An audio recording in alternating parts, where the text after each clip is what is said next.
Imagine an entire country being surprised by a phenomenon no one expected, something that challenges the established order and shakes the foundations of society. In Iran, the shock was exactly this. More than 1 million Muslims decided to follow a completely different path, embracing Christianity in the midst of a society where this could even mean their own lives. The so-called Jesus Revolution is not just a spiritual movement. It is a declaration of resistance, of the search for freedom, and of a personal transformation that is shaking the foundations of the regime. The conversion of so many Muslims in Iran is an act of courage. When you live in a place where expressing a different faith is punishable by imprisonment, torture, or even death, changing your beliefs becomes more than a spiritual choice. It is a political act, a form of protest, and above all, a deep desire to find something more meaningful. Christianity, with its message of unconditional love and personal freedom, becomes a symbol of hope and the future for thousands who no longer believe in what has been imposed on them. You are about to discover how this transformation is happening, how even under repression, people are finding new ways to connect with their spirituality and challenge what they have always been told. It's the story of how a simple message of love can become a revolutionary force, changing hearts and minds, and perhaps even an entire country. Ready to understand this Jesus revolution that no one saw coming?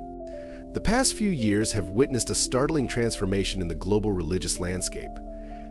More than 1 million Muslims, especially in Iran, have turned to Christianity, something few could have imagined decades ago. This movement has challenged established norms, bringing a wave of hope that seems to resonate deeply with many who feel disenchanted with the status quo. The search for something bigger, for something that brings meaning and purpose, has been the fuel for this unexpected transformation. Imagine someone who, for years, lived in a reality full of restrictions and fear, and suddenly comes across a message that talks about love and forgiveness. This is the essence of what is happening. Christianity, with its promise of personal connection with God and the unconditional embrace of a new community, has offered a path that transcends the limitations imposed by the rigid laws of a theocracy. This is not just a change of belief. It is a silent revolution, something that can be felt in the streets, in homes, in churches, and even in whispered conversations of hope. And when we talk about this movement, we're not just looking at numbers on a graph. It's about real lives, real dreams.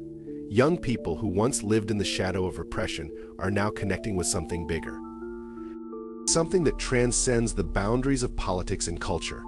And in a way, this journey is still just beginning, as each new conversion is a step towards a new chapter, where old limits begin to disappear. In Iran, the religious landscape is changing, and perhaps the clearest sign of this is the closure of some 500 Islamic schools. 0 mosques. When you look at these numbers, they are not just closed buildings, but symbols of a faith that seems to be losing its appeal among the population. Many Iranians are silently expressing their discontent with the Islamic regime, which has used religion as an instrument of power and control. And so mosques that were once centers of community and faith now sit empty. This phenomenon is not difficult to understand when put into the perspective of those who face the difficulties of everyday life in Iran. More and more people are suspicious of the role of the official religion as part of the oppressive political system. This disillusionment has led many to look for alternatives, and that is where Christianity finds its space. Unlike institutional imposition, the appeal of Christianity appears as a choice, something that one can embrace of their own free will, a place where people find a message that seems to speak directly to the heart. And that is precisely why we see this growing movement. People are not just leaving mosques, they are looking for a new spiritual home, something that truly resonates with their life experiences and longings. And so, as the sacred buildings of the past are being left behind, new communities, often underground and digital, are emerging to offer what mosques were no longer able to deliver: a true sense of belonging and genuine faith. The economic crisis in Iran has been brutal, touching every corner of society and leaving a sense of despair in the air. You know that feeling of never being able to move forward, no matter how hard you try. This is what many Iranian families have felt, and this reality is leading many to question everything they believed in. Severe economic sanctions, growing poverty, and endemic corruption have been catalysts for a new movement of faith. People are looking for a way out, for something that can fill the void left by the lack of opportunities and perspectives. For someone who has difficulty even securing their daily bread, Christianity appeared as a light at the end of the tunnel. Unlike a regime that promises change and only delivers oppression, Jesus' message brings a promise of hope that is not linked to political or economic power. The idea of unconditional love and a greater purpose in life is something that deeply touches those who feel forgotten and abandoned. It is hope that goes beyond the now, offering something that no one can take away: a sense of personal worth and a better future, even in the face of adversity. And this search for something beyond material hardship is spreading. Many are realizing that although the economic situation cannot be changed easily, they can change the way they deal with suffering and uncertainty. By embracing a new faith, Iranians are, in a sense, finding a way to resist. The transformation is not just in the economic numbers, but in the spirit of people who, in the face of so much adversity, chose to believe in something greater. A faith that does not depend on material goods, but on a deep spiritual connection. What makes Christianity so attractive to many Iranians is something that goes beyond religion. It's almost like an escape into a new reality. The message of love, forgiveness, and compassion, and a direct connection with God, contrasts sharply with the rigidity and oppression that are often perceived in the Islamic regime. Imagine living in a place where everything seems controlled, even the way you should think and feel. And then, suddenly, a message appears that says you are loved, simply for existing, that there is forgiveness available for all past mistakes, and that you can have a direct relationship with the Creator. That sounds like a breath of freedom. For many people, the promise of being able to connect directly with God without intermediaries regulating this is an irresistible invitation. The idea that each individual can be forgiven and have a divine purpose resonates with those who have long felt crushed by the pressure of the system.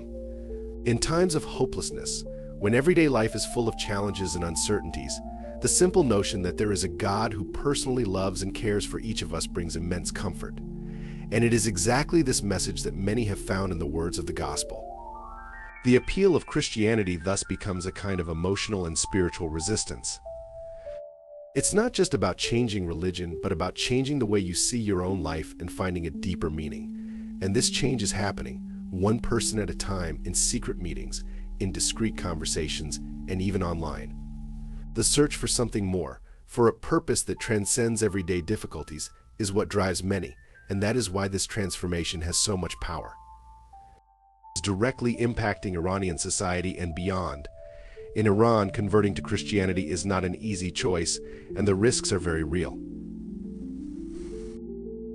The government sees a change of faith as a direct threat to its authority, and therefore the punishments for apostasy are severe, and can include imprisonment and even the death penalty. However, this has not been enough to stop the growing movement. Even in the face of danger, many Iranians are willing to risk everything for a faith that offers them something the regime has never been able to provide: true spiritual freedom and hope for a better tomorrow. This repression gave rise to a network of clandestine churches, a kind of organized but invisible resistance. Underground churches and digital platforms have become refuges where people can come together, share their beliefs, and experience a communal faith. It is curious to think that, while the government tries to suffocate this movement, the attempts at repression themselves end up fueling even more the desire of many to join this cause. There is something incredibly powerful about the idea of connecting with others who share the same dreams and beliefs, especially when it happens in the shadows, away from the eyes of the regime. Digital platforms also play a crucial role. In times of censorship and control, the internet has become a channel for sharing the message of Christianity, offering spiritual support, and even organizing secret meetings. The government may try to silence the voices on the streets, but the echo of those same voices spreads throughout the network, reaching more and more people. Repression, rather than being an impediment, has proven to be an impetus for those who find comfort and purpose in Christianity to continue spreading that faith in creative and bold ways, always waiting for the next chance to connect with someone who also looks for something bigger. In the Iranian context, converting to Christianity is much more than a change of belief. It is an act of rebellion. Many see this choice as a silent protest against an oppressive system that uses religion as a tool of control. It's almost as if each conversion says to the government, "I no longer accept being controlled by your rules and your worldview." Christianity, in this scenario, becomes a form of resistance, a symbol of personal freedom and rejection of the status quo. It's not just a new faith, it's a new faith, it's a new way of positioning yourself in the world. Politics and culture are also intertwined in this transformation. Conversions have impacted Iranian society, creating new family and community dynamics. Think of a father who has always followed the regime's strict rules and suddenly finds his children adopting a new faith that challenges everything he believed to be right. This generates ruptures in dialogues, often difficult but necessary, about freedom, faith, and what it means to have a purposeful life.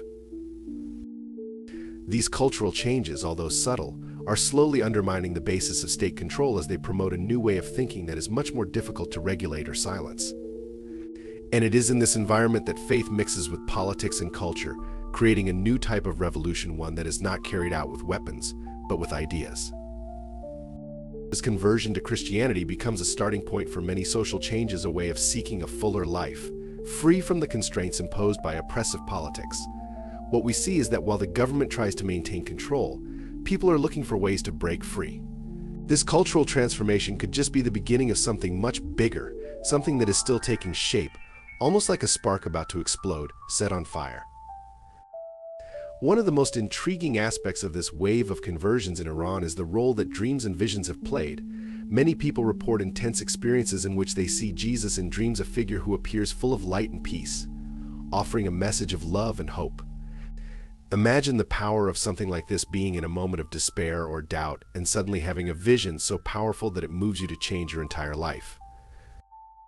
These reports are common and seem to be a catalyst for a profound spiritual awakening, something that goes beyond logic or what is teachable in words.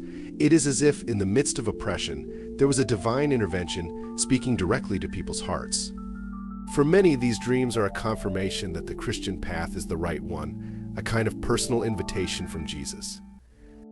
It's not just about hearing about faith from others, but about experiencing something so intimate and profound that the decision to convert becomes inevitable. For these people, the experience is so real that despite the risks and challenges, they feel they cannot ignore this calling, no matter how dangerous it may be.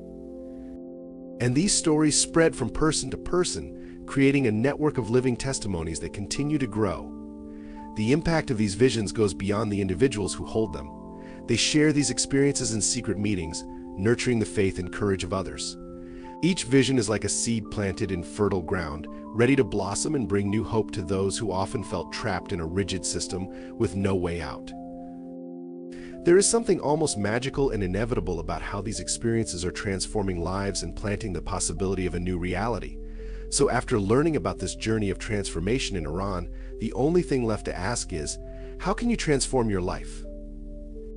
What these millions of people found in Christianity was a way out, a light in the midst of darkness, but above all, a courage to take the first step towards something greater. And you, what have you been looking for? What are the limits you need to challenge? Maybe the change you need starts with a simple but meaningful decision. Think about it. Isn't it time to look at the things that hold you back and seek a new perspective, a new way of living? It doesn't have to be a radical change, but perhaps just a different choice. A step towards something that makes you feel more connected, more fulfilled. If what you read here inspired you in any way, how about allowing yourself to learn more about it? Ask questions, seek answers, and go beyond your comfort zone. And if you want to continue learning more about these topics and understanding how these transformations happen in the world and in people's lives, subscribe to the channel and turn on notifications. This way, you will always be in the know, and who knows, maybe you will find the missing spark to change your own story.